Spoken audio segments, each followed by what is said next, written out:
गणेशराव वानखडे आणि माझे दोन्हीही चिरंजीव समोर बसलेले माझे सहकारी बंधू आणि भगिनी.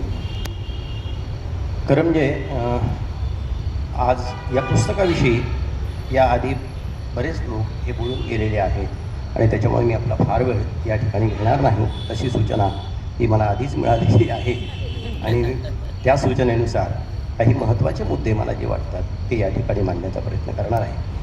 मित्रो, आत्तापर्यंत झालेल्या या सगळ्या गोष्टींमध्ये मी किंवा भारत विद्यालयाचा स्टाफ त्यावेळेचा हे याचे साक्षीदार आहेत. या सगळ्या घटना आणि प्रसंगाचे विशेषतः कदाचित गणेशच्यासोबत नसतील, पण वानखडे सरांची तगमग जी आहे ती सगळी आम्ही फार जवळून अनुभवलेली आहे.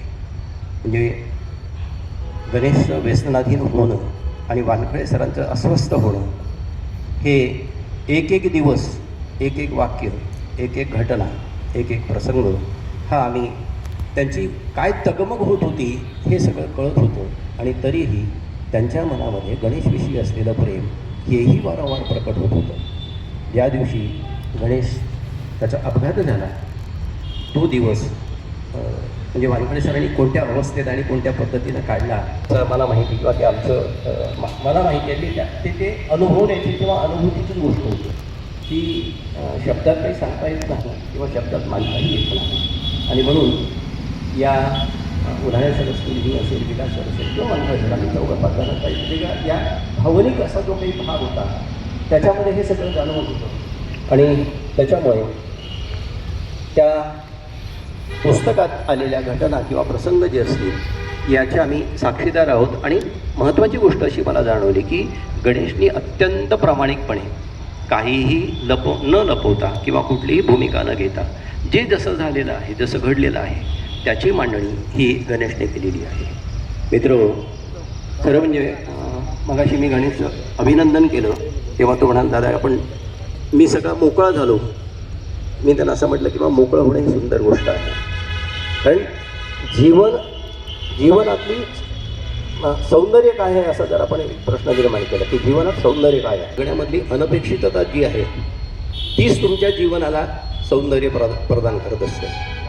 जर सारं अपेक्षित असेल, सारं ठरलेलं असेल, तुम्हाला माहिती असेल, मला माझा मृत्यूच जर माहिती असेल तर जगण्यात काही अर्थच नाही उरणार.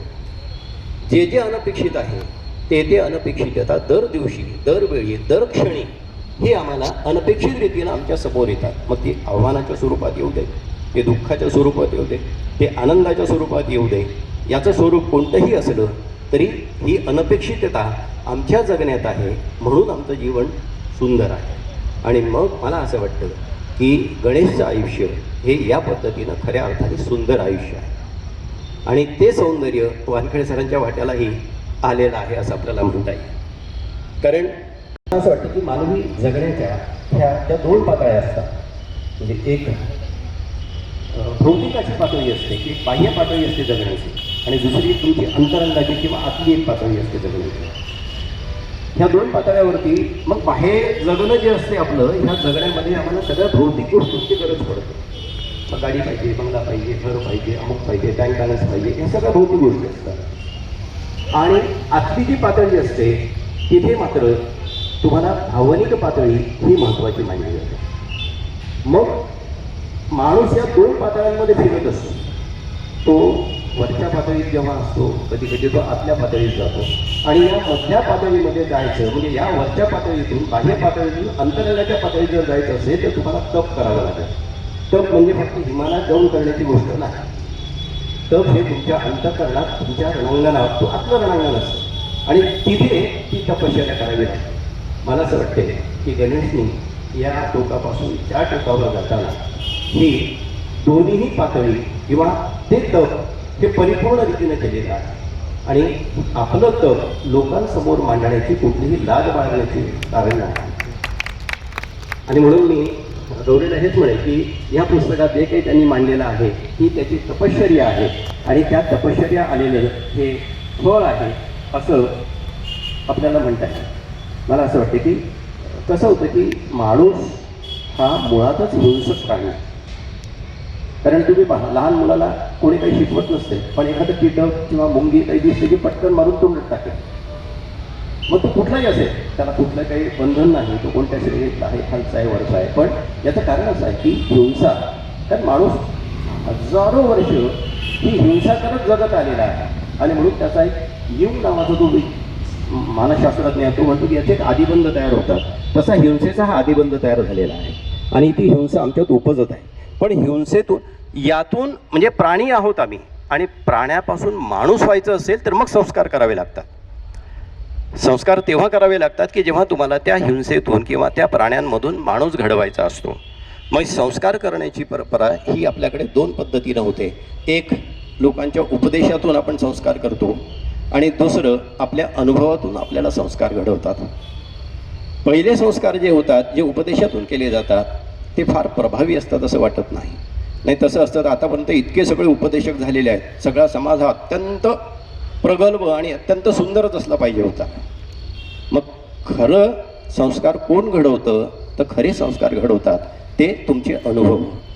मला असं वाटते की गणेशला आलेले अनुभव, त्या अनुभवातून त्याच्यावरती झालेले सगळे संस्कार, आणि त्या संस्कारातून ही झालेलं मतपरिवर्तन, हे मला मोलाची गोष्ट वाटते. एकदा फक्त या ठिकाणी सांगतो की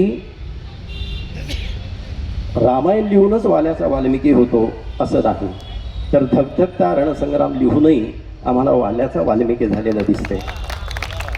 त्याच्यामुळे हा वाल्याचा वाल्मिकी आपल्या समोर आहे, याची उदाहरणं ही आपल्या अनेक लोकांपर्यंत पोहोचली पाहिजे, आणि त्याचा आदर्श हा सगळ्यांपर्यंत गेला पाहिजे. एवढं म्हणून मी या ठिकाणी थांबतो. मला या ठिकाणी बोलवलं आणि मला माझी मतं मांडण्याची संधी दिली, त्याबद्दल मी आयोजकांचे आभार मानतो आणि थांबतो. धन्यवाद.